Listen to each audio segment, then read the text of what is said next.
because if Ash wins, it flips a seat from Republican to Democrat in the state Senate, and it blocks the supermajority of the Republicans. So we need absolutely every vote. Put it on your calendars because it's a special election in December. We're hoping the Republicans are all out shopping. So I'll hand out a few of these. So. Okay, thanks. Thank you. So our keynote speaker today is Kristine Cunningham from the Sierra Club, and I think we need to pay more attention to what's going on here. So I'm going to let her talk about what the Sierra Club does and how you can help.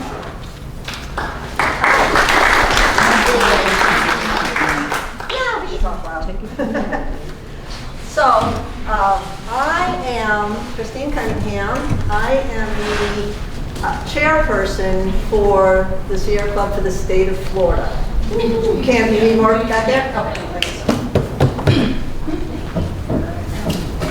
Usually I have it big enough now. I really don't. This is Brooke Alexander Goss. She is the Sierra Club staff. She is in charge. Hold it up to your mouth. She is in charge of energy, but I'm going to let her introduce herself a little bit. Thanks, Chris. As Chris said, my name is Brooke Alexander Goss. I'm an organizing manager with the Florida chapter of the Sierra Club, and I oversee all of our clean energy work for the state, and then I also help with some of the chapter support. So we have a very robust Florida chapter that you'll hear more about throughout our presentation today. So how many of you, I'm just going to jump right in, how many of you have heard of the Sierra Club? All right. Yay! Usually we're in these rooms and maybe half the hands go up. So I'm really glad to see that all of you have heard about us. But the Sierra Club is America's largest and most influential grassroots environmental organization with millions of members and supporters.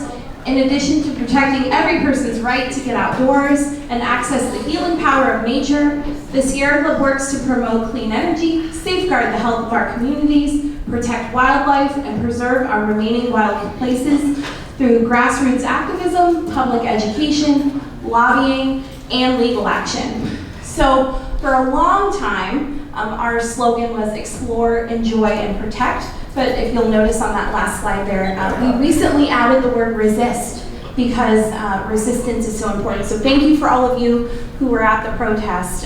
We have a lot of work that we're doing throughout the state, and we are certainly dealing with very much an uphill battle given the current administration that we have. So I appreciate all of you being there and standing up. And I'm going to cover this slide and then I'll pass it back over to Chris. So our Florida chapter of the Sierra Club includes 16 local groups that are throughout the state. You'll see the map here, and we're going to talk more about the group that's relevant to this area in a little bit. We have 31,000 plus members. We have 144,000 supporters. So supporters are people that have done things like sign a petition or join us at an event, but maybe they're not quite an actual member of our organization yet.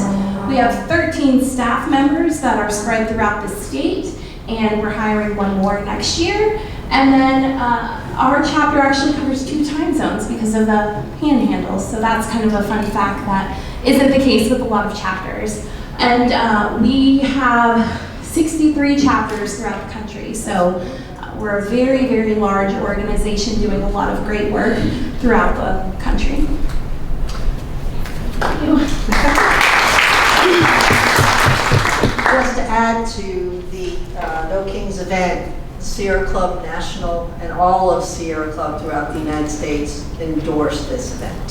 So it's not just that we are doing it, it's taking place throughout the country, well, around the world too, of course, but all our members have been asked to participate all over the country.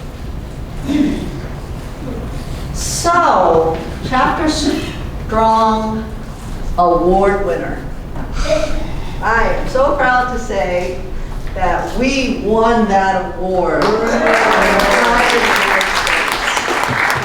the Sierra Club had an event, well, it's a Zoom event, where they gave out all the awards.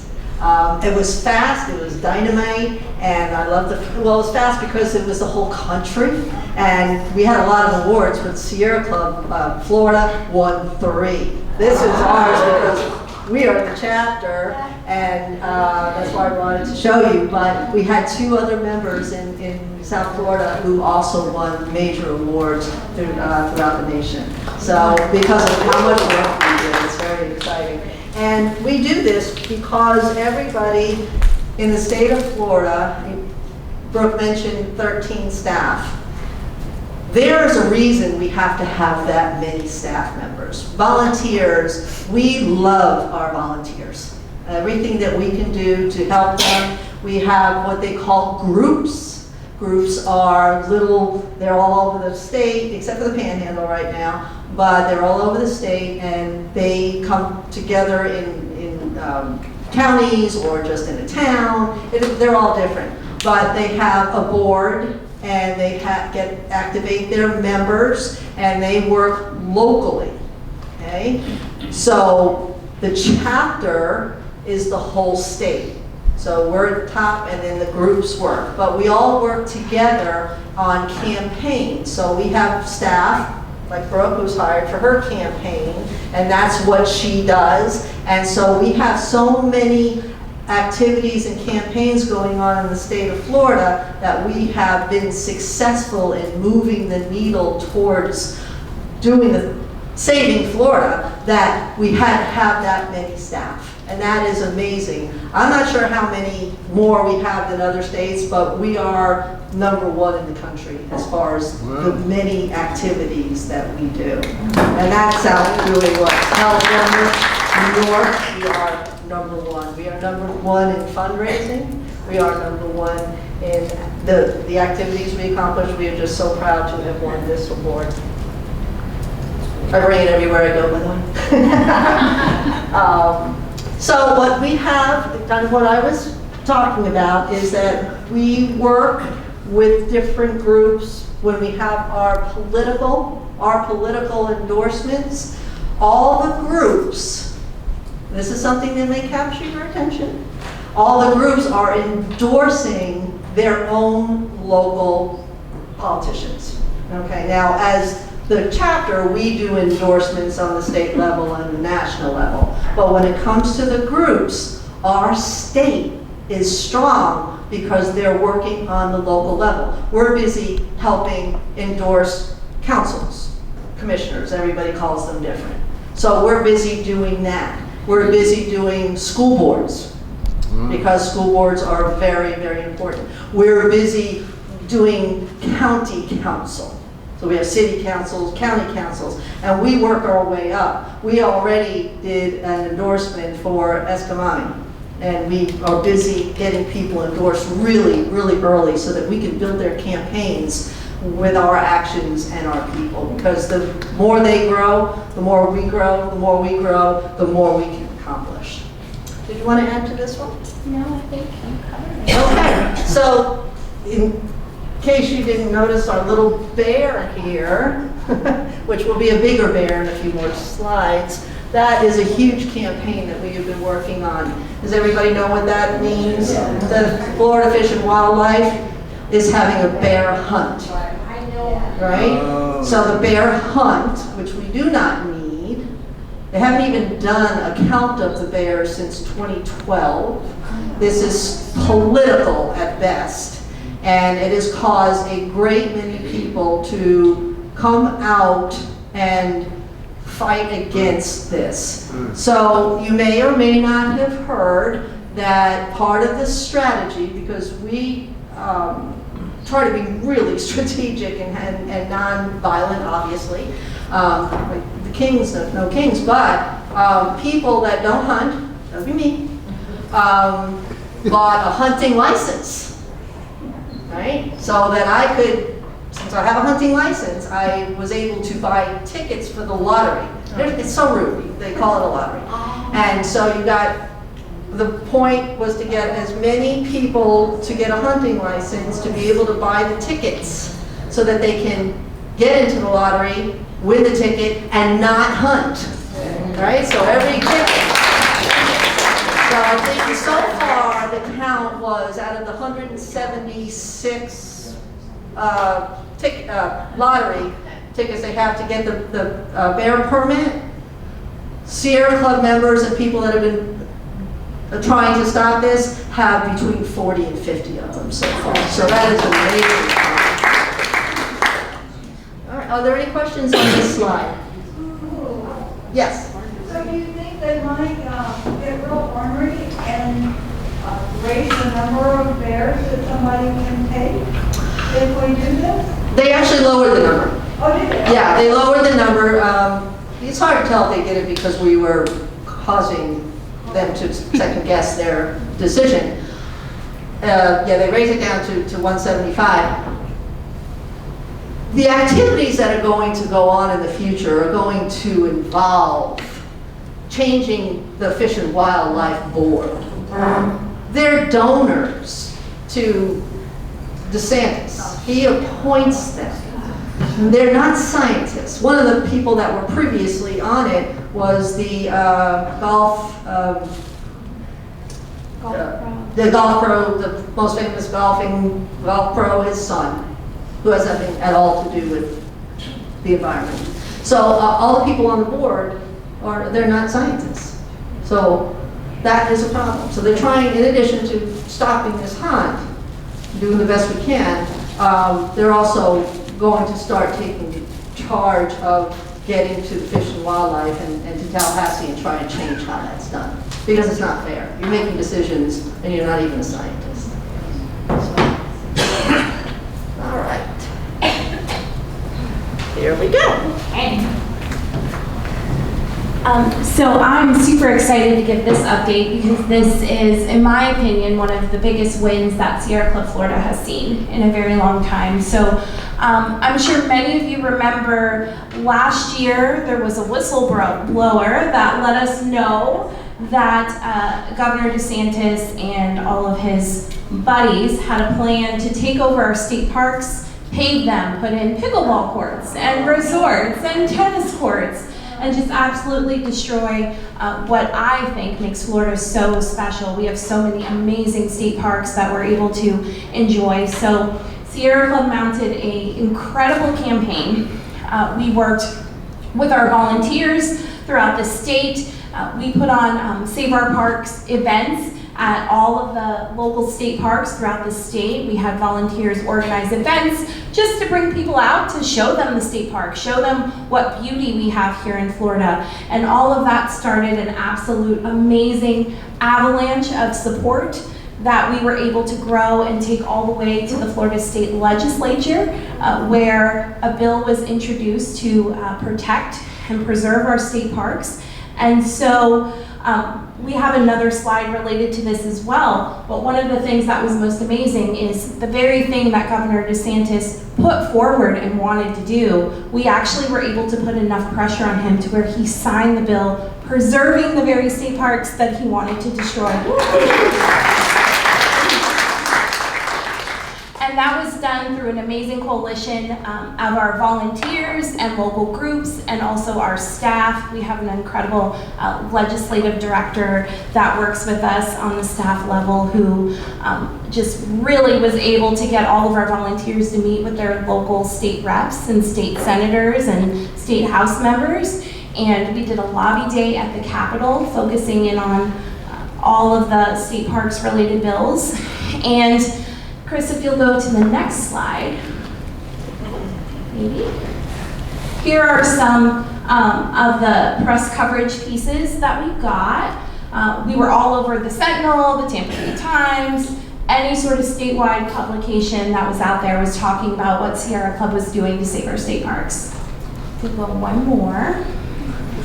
And this is my favorite part of this campaign. So despite us being here today, we are a nonpartisan organization. We work across the aisle where we find opportunities to do so, and the State Parks Preservation Act is a prime example of that. So Republican State Senator Gail Harrell introduced the Save Our Parks issue in her re-election campaign mailers, and she actually was the one sponsoring the bill in the state legislature. So this is a Republican who we were able to work with, who saw the importance of this, because this, like many of the issues that we work on, they're very much nonpartisan. These are things that are to help save Florida, to preserve and protect it, to give more opportunities for everyone across the state to enjoy the outdoors. And so the State Parks campaign was a prime example of us being able to really work across the aisle and accomplish something big when we work together.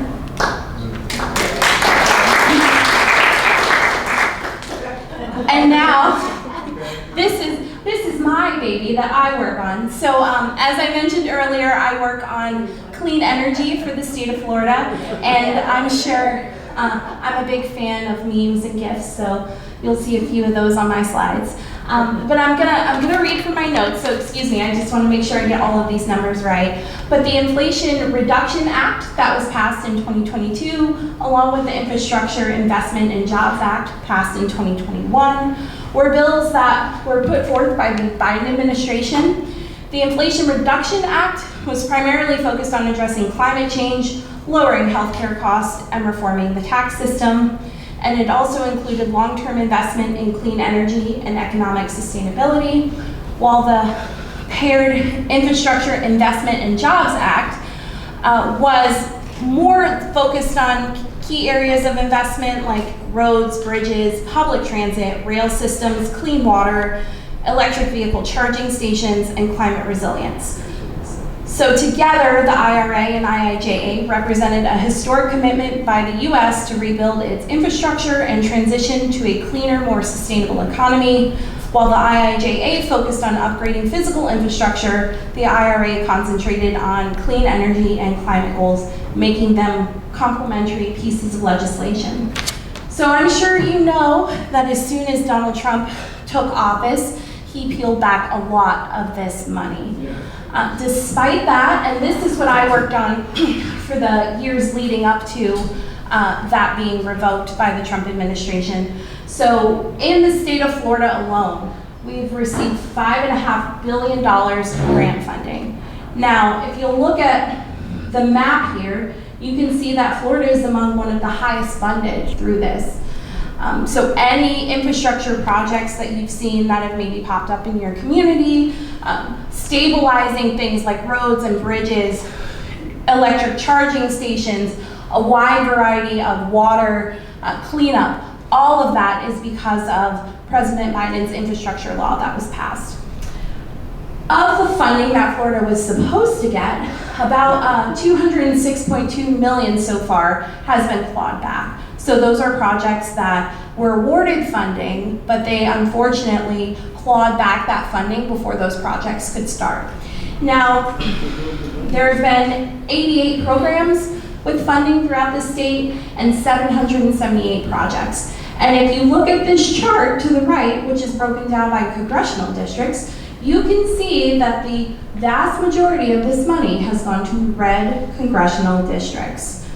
Now, one of the things that I think is really important for people to remember is that things like this are passed to better the state, to better the country. And so you're seeing this investment in very, very red areas.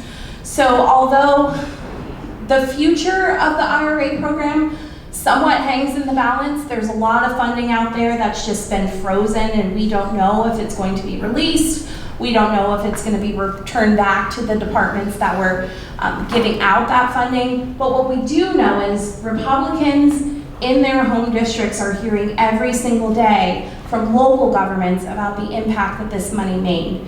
And so there is some hope that these congressional Republicans are going to continue to hear about this and hear about why they should restore the funding. So if anything that I ask all of you to do when you leave here today is to continue to reach out to your representatives, tell them about projects you've seen, tell them about the shoring up of infrastructure that's made an impact on the community, because I do think there is some hope to restoring a lot of this money, but it's going to take a lot of work and a lot of time. And obviously we have a plethora of big issues that exist right now. I mean, the government is still shut down. So you can't even call anybody because they're not there. But I will say that if you continue to write and call and remind your representatives that they are beholden to you, you may not have elected them, especially over here where I live. I have a very red district as well. But it's important that they represent the people who they're in the district of. And so if we continue to talk about that, that could really make a huge impact. Yes, ma'am. I just wanted to mention that there's a big sign on the turnpike, I hope it's still there, that credits the infrastructure bill with all the construction on the turnpike, which was so needed, and people need to know that. You can tell your neighbors. Yes. Definitely. Anytime you see something like that, make sure you celebrate it and remind people why that exists. And this is an example of something that happened through the infrastructure law that's relevant to this area where we are today. So President Biden announced a federal funding for clean energy project in rural Florida, and the Seminole Electric Co-op was actually awarded this funding. It was called New Era funding. So they were chosen in the Department of Agriculture's Empowering Rural America program. An estimated 3,400 jobs will be created by Seminole's anticipated investment in 700 megawatts of solar and storage. The investment will reduce greenhouse gas emissions by more than 3.5 million tons each year, the emissions equivalent to 1 million gasoline-powered cars. So Seminole Co-op was one of, I think, only 9 projects in the entire country chosen for this. So that's really amazing. Right now, what I can tell you, I just got an update. So as far as we know, these funds are still going to be rolling out. They're likely not getting the New Era money yet. So the plan is for it still to roll out. The money hasn't come in yet, but there's going to be some loan and grant agreements and finalizing a plan for how they're going to spend the money. The tricky part about this money is that grants aren't provided until projects are completed. So the Seminole Co-op Electric will put the money up front, invest in the project, and then the grants will allow that money to be reimbursed. So that's another thing that's really important that I'm going to ask all of you to do today, is to reach out to your power company and remind them about how important it is that they make these investments. Obviously, we want to make sure that the money is going to come into them, but the money has been allocated. It seems, I've talked to our legal team a few times about this at the national level, it doesn't seem like it's money that can be clawed back, but we're certainly being very careful and monitoring that to ensure that these projects can move forward. But it does require the investment up front, so really talking about how important it is to invest in solar and clean energy so that we're able to move our state one by one back to a cleaner and healthier future, because we know long-term solar is more reliable, it's certainly more sustainable, and it's definitely cheaper over time. So a lot of the rate hike cases that you see throughout the state of Florida, the power companies claim that, oh, it's so expensive and we're adding in so many more people because so many people are moving to Florida. But overall, solar is cheaper, and once they make the investment in that infrastructure, they're able to save a lot of money, not only long-term for themselves on running costs, but for the consumer as well. So, yes, sir. Ma'am. You can lease solar, you don't have to buy it. You can. Be careful of that. Yes. I used to sell solar. Chris can talk about that some, but does anyone else have any questions about that? Okay, I'll pass it back to Chris, thanks. All right, so let's talk about solar a little bit more. Yes, I worked for a very reputable solar company on the East Coast, so I learned a lot about that. The problem with leasing is that it doesn't stop the cost you're going to pay to the leasing company at one level. It escalates. The more the electric company raises the rates, the more your payment will go up to that company you're leasing from. Okay, it's on a scale. So if your electric bill was $200, yours would be $180. If it goes to $220, yours is going to be $200. And you can't get out of that lease at all. So be very careful. It's a new era of knowing what you're getting into and trying to get out of something that's going to be 25 years in your life that you can't get out of, ever. So if you go to sell your house and you're leasing your solar, you have to pay that off? You can't pay it off, they don't tell you what the payoff is. And so the new people have to agree to take over the lease. So it's very, very complicated. So back to solar. Solar is solar, wind, and we know that these things are going to change the dynamics between gas and coal. Okay, coal terrible, gas pretty terrible, and but we also know in reality that solar and wind do not work at night. And it's just the way it works. So then you get involved in batteries, and it gets a little bit complicated. So now you have your other choice between paying some of the, like Duke and FP&L, gives people the opportunity to invest in their solar farms, and so on and so forth. Well, what happens is they get the free energy, you're paying them for their farm. Who's the winner? They are. So supporting renewable energy, I don't know, how many people know where Block Island is? No, it's up Long Island, and it's up there. They put their island on wind. Yesterday was the first day in the history they were 100% wind. They shut off their generators.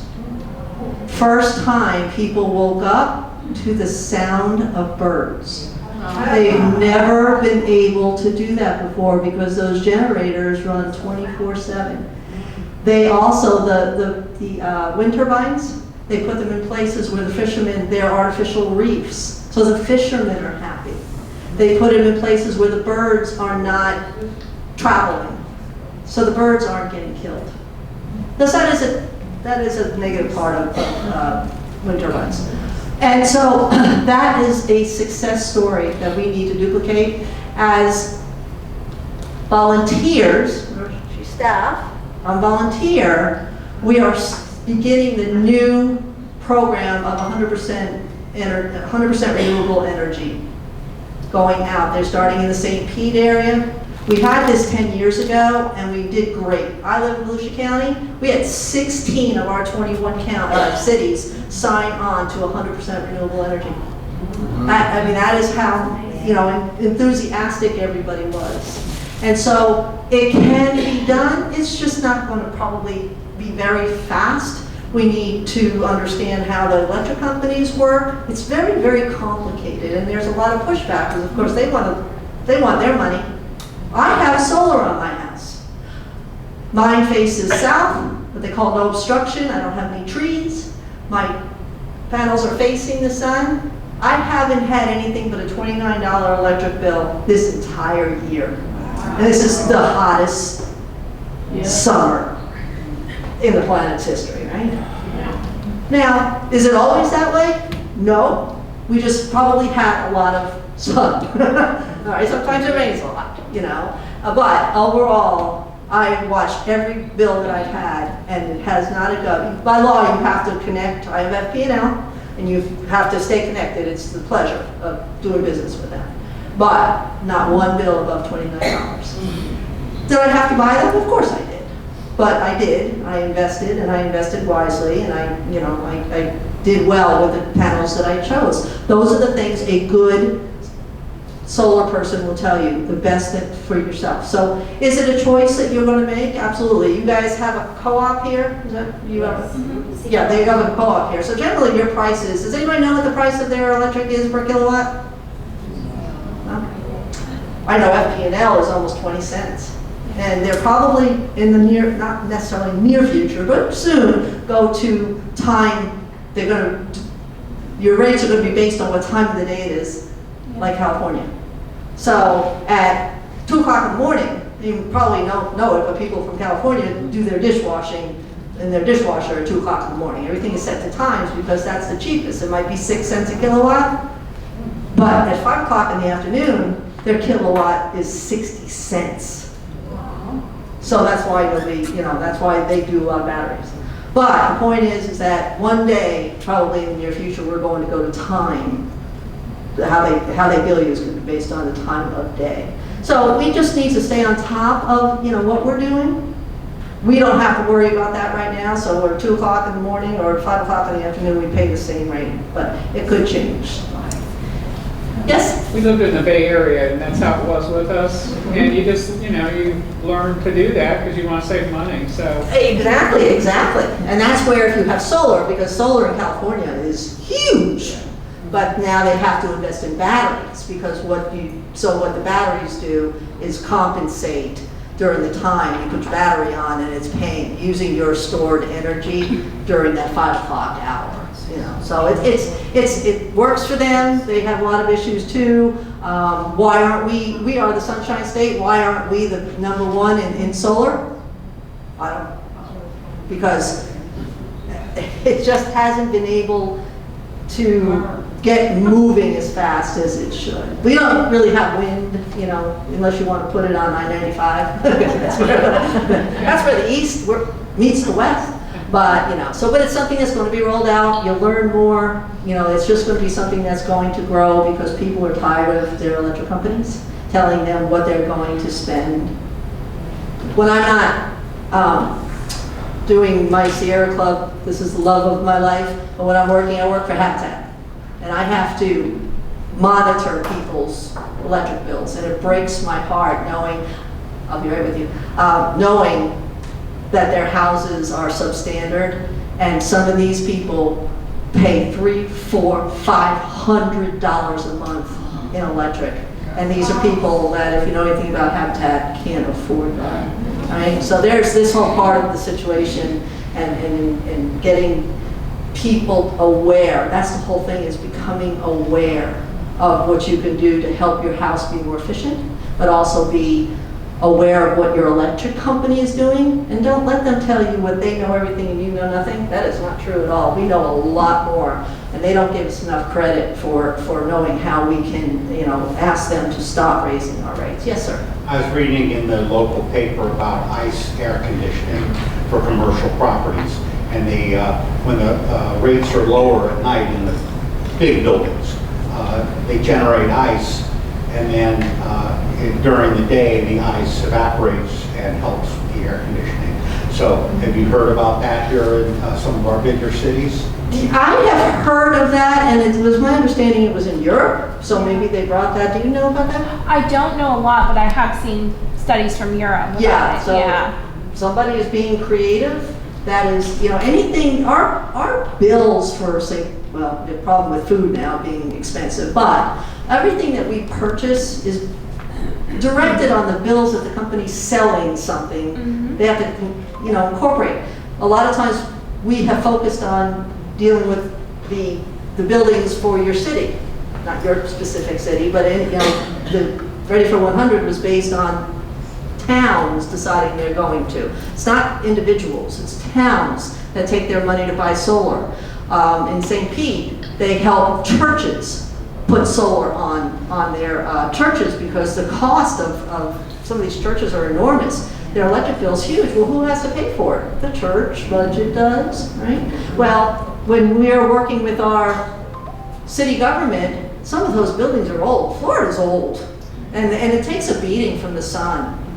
But when you roll out solar and you start, managing that and lowering the cost to everybody, this is just a total reverse of assuming that everybody knows best. And I don't, as a resident or a payer, I don't know. I do know, and I want to help you lower my bills without DOGE preferably. But we want to always be looking for, and that is a very good new way of doing things. I hadn't heard. This would be like hospital complexes, Yeah. Mm-hmm. university complexes. Absolutely. Apparently the savings are, well, I had no idea that the electrical costs were so huge in the first place. And they save, even if they can save a small fraction of it, it pays for the ice air conditioning Absolutely. in due course. Yep. And how many of you have been to the grocery stores in the, I don't know, November, and it's absolutely freezing in there, the air conditioner's running? Well, we're paying for that. And so we can insist, well, this is actually too bad. But we've been in places where, you know, it's January, you've got the air on, I know you do.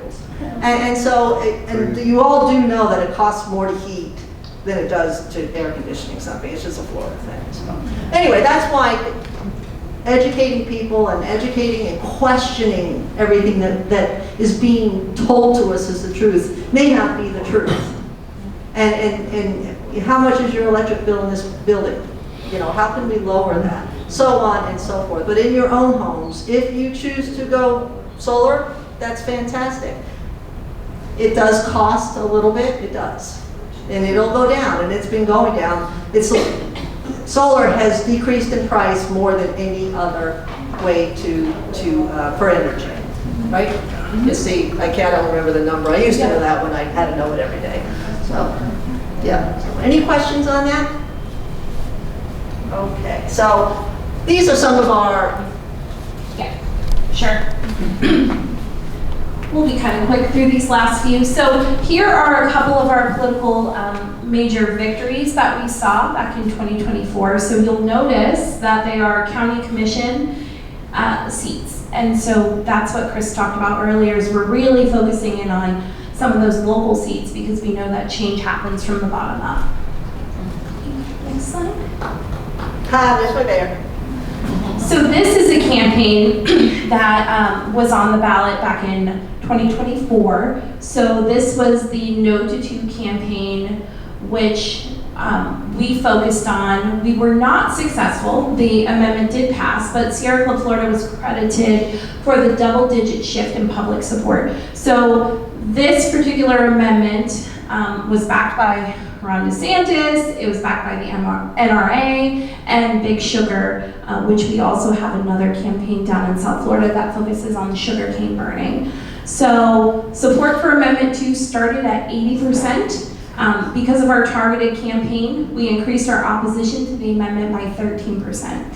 So although Amendment 2 did pass, and it does have a little bit to do with what we're seeing with the bear hunt that is going to start in December here in Florida, that Chris talked about earlier, we are shifting the narrative on a lot of these pieces of legislation that are coming forward, and we're growing our public support and, more importantly, our public opposition to things that are not backed by science, because Sierra Club very much believes in science. And so we want to make sure that we're giving every community the opportunity to learn about the impacts that certain things will have on them, on their community, on their state, and on their country.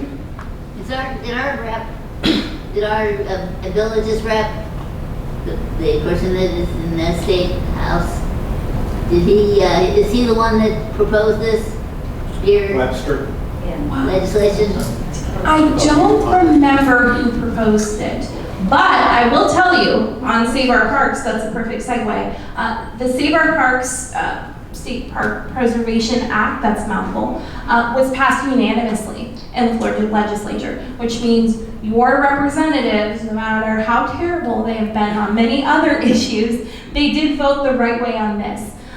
So that was an incredible feat that we were able to accomplish through. It was a lot of time, a lot of effort, but we were able to really grow our presence in the state and really focus in on our state reps, both in the House and Senate, to pass this unanimously. So that's an incredible thing.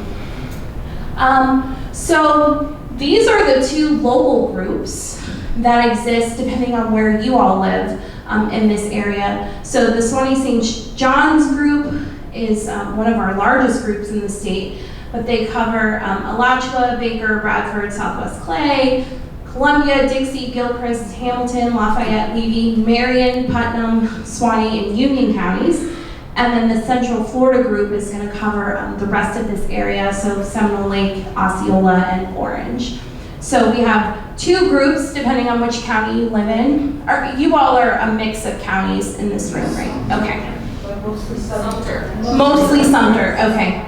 Is Sumter not on there? No. Weird, okay. I didn't do this slide, so don't blame me. I will, This if you slide, go to blame the, me. no, I think Susanna missed it. Can you, if you go to the next page, we should have a map. There we go. So you all are in, let me see.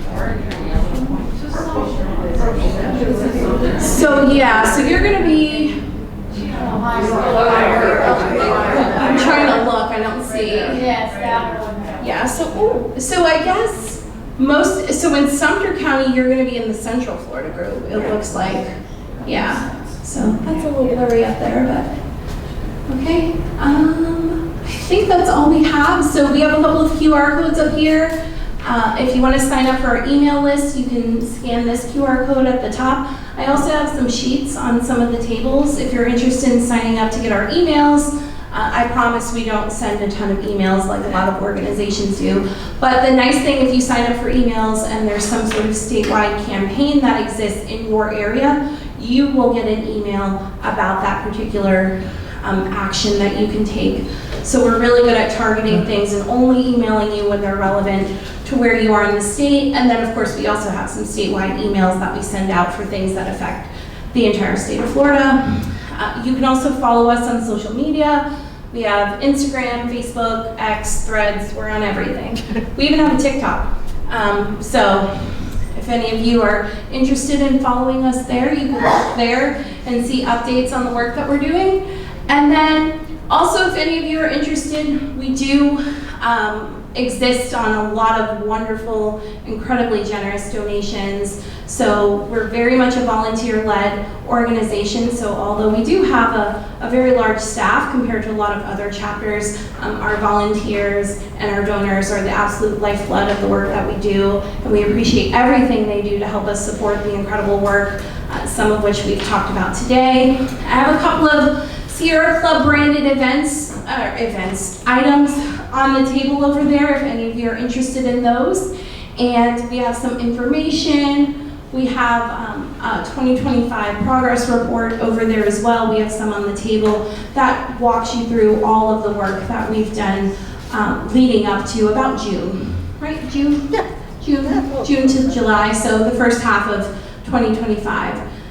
Yes, ma'am. There's a new environmental club in the villages. Have they been in touch with you, or have you had any contact with them yet? No, this is the first time that I have been here. Now, our staff director, she's been here before to present. It's been a while, but one of the things that we wanted to talk about was where the groups are a little far from you. And so you might want to consider starting your own group. And as the chair of the executive committee, we would help you do that. And if by doing that, you would have all the strength of the Sierra Club nationally and with the state to get done anything that you wanted to involve the villages in. Some of the issues you may or may not have would involve the water quality, may involve native plants, may involve farming, a lot of other things. Some of the things on the table is the Sierra Club for years has been trying to get Publix to stop using plastic bags as much as they do. I know you have a lot of snowbirds, and so you'll notice people that come from the Northeast or California, wherever, they always come with their own bags. And you know, it kind of looks bad that we oppose all this, and Publix should be standing by. So there are postcards if you would like to fill one out. We don't want you to spend the postage to send it. You can give it back to me or gather them up, and we'll find a way to get somebody over here to pick them up so that we deliver them all to Publix at one time. This is the progress report. We put one on each table for you, but there are more over there. And then the other thing that we're involved in, which is very new to the Sierra Club, is soil health. I'm not sure how many people have ever heard of regenerative farming. Actually, quite a few of you have, because we've spoken about it. And so what we have an executive board member who has a farm up in Live Oak, and she is starting this campaign to get people educated on regenerative farming. So you're welcome to, I have 3 of these. You're welcome to take a photo and sign up for her, her website, floridasoilhealth.org. And it's just something, everybody knows the difference between soil and dirt. Dirt is dead, soil is alive. And if our soil becomes dirt, we're all dead. And so that's just how the world works. Who's the bee? Where's the bee person? Did she? Okay. Well, if anybody, she was at the King's event and she was a bee, that's the other thing. Beekeepers are angels. So when we support things that are going to help our farmers and help support your local farmers, I took the long way around. I came from Daytona and I saw all the farms you have. This is beautiful out here. But to support them, you need to buy their stuff. Otherwise, they're going to go out of business. You have Sprouts. I love Sprouts. They support their farmers. You have a greenhouse. Why Sprouts? And so, beautiful, absolutely beautiful. To support your restaurants, right? That's what they're there to do. Amazing. Not too many places. I don't know of anywhere else that does that. But you guys have it here to be able to start and help support your farmers so that our soil does not become dirt. So anybody that wants one of these, more than welcome to have them. Yes, ma'am. I'm just curious, how do we, I hear some criticism about the water in Florida, about, there was actually a movement to improve the water in Florida. I mean, I haven't heard anything about it, or do you really look for that? Oh, about the water? Oh, are you talking about the right to clean water amendment? Oh, the Right to Clean Water Amendment? Okay. Yeah, if you wanna, you know more about that than me. Yeah, so the Right to Clean Water Amendment was an attempt to get the state of Florida to make sure that all of us have clean water, become a law, basically, and to force any business or even farmers to be to change the way they do things so that we have clean water, because we have the right to clean water. As humans, people that live here. There are a lot of states, there are 11 states in our country that have the right to clean water and the right to nature and a lot of rights in their constitutions of their states. Florida does not. Most people think, and I understand why they do, that we have these rights to things that are supposed to keep us healthy and alive, but we do not. There is nothing in the Florida Constitution that says that anybody has to do anything to keep our water clean. Yes, the cities have an obligation to, their water has to measure up to whatever chemical they're looking for. But as a resident of the state of Florida, there isn't anything in the Florida Constitution that says that somebody has to protect me. And that's what the Right to Clean Water was trying to do. It was going along fine until they changed the rules to petition. So petitioning means you stand outside on public property and ask people to sign a petition. Well, they made that impossible to do anymore, because if you did one thing wrong, you had $1 million fine. And most of these organizations, like the Right to Clean Water, they really didn't have a budget. They can't pay $1 million. They can't even. They want you to put $1 million up as a bond. There's no way anybody can do that. So the Right to Clean Water, the Right to Clean Water petition just kind of went quiet because they were unable to do it, sadly. So that could be what you're talking about. Well, one more question. Yeah. What do those colors mean up there? Oh, those are Just the groups. different geographic groups that exist. So it's just so you can break them down. Something better than others, areas? Oh, no, they're just different colors so that we can differentiate between the different group areas. So you can see how many different groups we have. Like Brooke and I are from Volusia, Flagler, right? So we have the 2 counties here, Central Florida, Big Bend. Yeah, so these counties, I think that's over here. These counties correspond to how many counties belong to the group I was talking about. So they have their own charters, they have their own boards, so they work independently of all the other groups, but the chapter is the whole peninsula. And so they fall under just Florida. Does that make sense? Yeah, the groups work on any issue that is related to their geographic area, and then the chapter overall works on more of statewide type policy and things that affect multiple areas. And we manage the groups. Yes. So, but like Lake Okeechobee, these are all, they're working on their local issues, but for Lake Okeechobee, because of the burning of the sugarcane, we also have staff down there. And so the volunteers are working to clean it up, and then they work with the staff to clean it up to go against Big Sugar. Because Big Sugar is one of the most powerful lobbyists in the state of Florida. And if you've ever been down there, and you know that they strategically put the lower income neighborhoods in the path of, the burning is in the path of the lower income neighborhoods. It doesn't blow to the rich neighborhoods. So it doesn't blow to the nice neighborhoods. Thank you very much. Does everybody have a raffle ticket? If you don't have a raffle ticket, could you let Joe know and he'll give you one? Yes. So can I say something about postcards? Sure.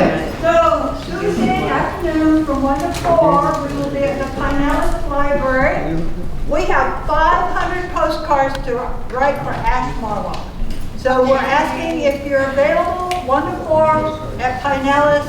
We still have a few more to write to Virginia, and then that will be done. But we have 500 for Ash, and I'm sorry, the post office says we have to spell out Lake Panasoffkee. But they're all going to Lake Panasoffkee, Democrats in Lake Panasoffkee.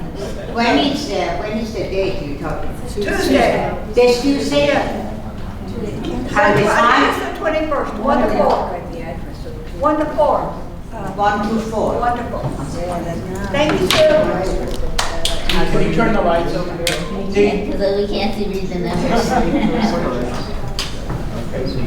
Who has good eyesight? No, I'll get it, 1 second. Why don't you pick it? We'll try the numbers. You can draw them. Okay, so which prize is it? The first one is for a seed starter kit. Okay, and the winning number is 793227. Anybody? Okay, there we go. Okay, wait, let her get the prize first. Here you go, the spot. All the prizes here. That's what the prize is.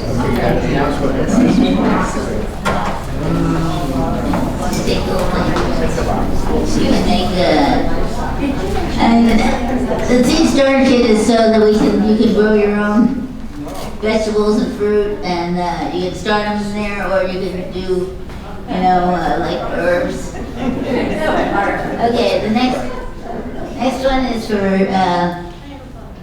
vanilla natural soap bar, the organic soap. Okay, 793216.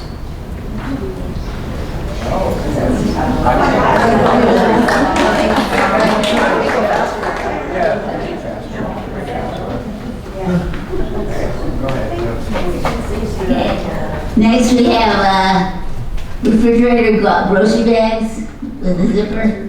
Okay. 793230. The grocery bags?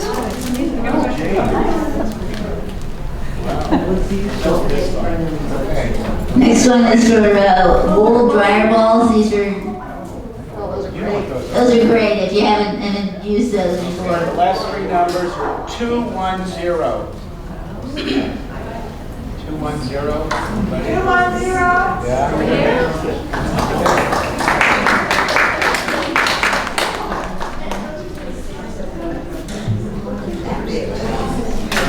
I've got next one is for all-purpose cleaner spray that's uses plant-based ingredients. Okay. And the last three are 201.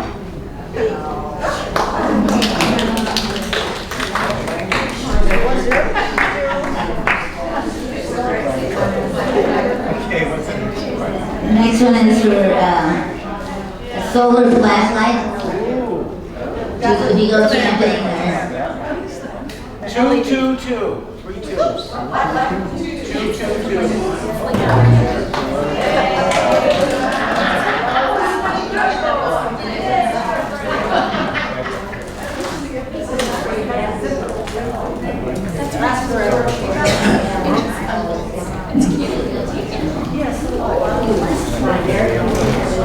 Next is for bamboo paper towels. You know, we are getting rid of all our forests. Our forests are all dying. You know, we don't have any forests left, and bamboo grows like crazy. So I don't know how good these are, but I think somebody should let us know. Okay. Here we go. The winning number is 213. Oh, Plastic free too. You don't call plastic. Next one is for bamboo and sugarcane toilet paper.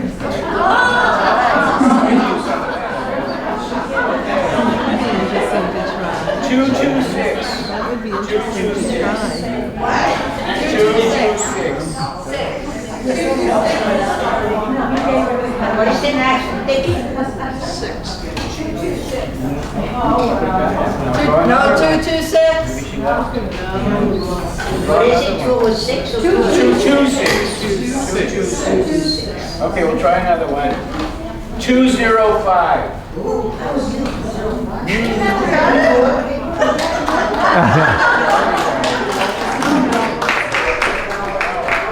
I know many people that swear by it.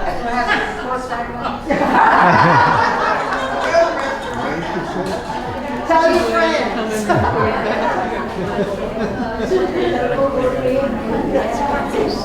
And the last one is for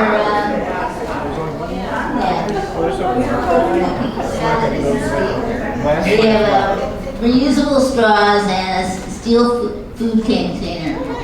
So, you know, everybody, you know, when you go out and you have leftovers, put it in the food container instead of taking, you know, their styrofoam. Don't take their styrofoam. The winning number is 203. Way down there.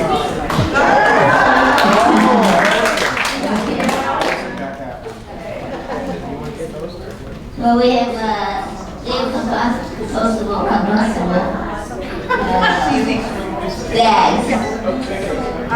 So we can take a look at that. Here, just a couple more. Okay, these are what bags? Compostable compostable. Okay. 219.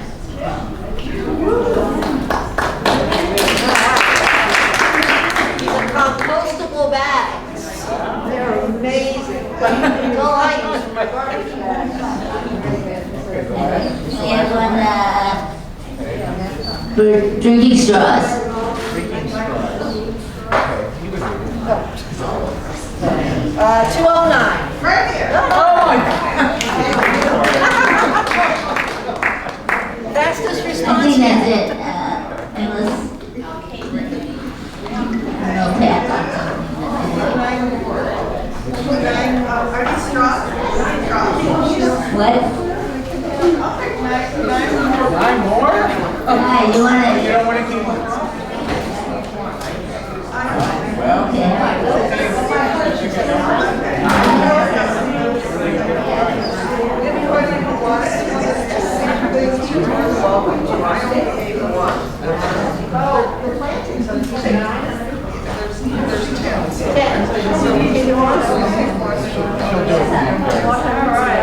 We have 231. These are planters. 231. That's right. Good.